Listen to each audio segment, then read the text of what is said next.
विने वेळ भक्ती रसाने घाऊन गेल कणकवलीच खेड सुखी केल समृद्ध केल या संसाराच गाण भक्तीच्या सावली खाली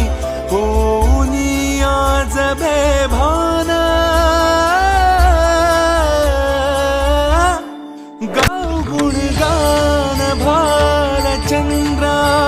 घेऊ नाम भालचंद्रा गाव गुणगान भालचंद्रा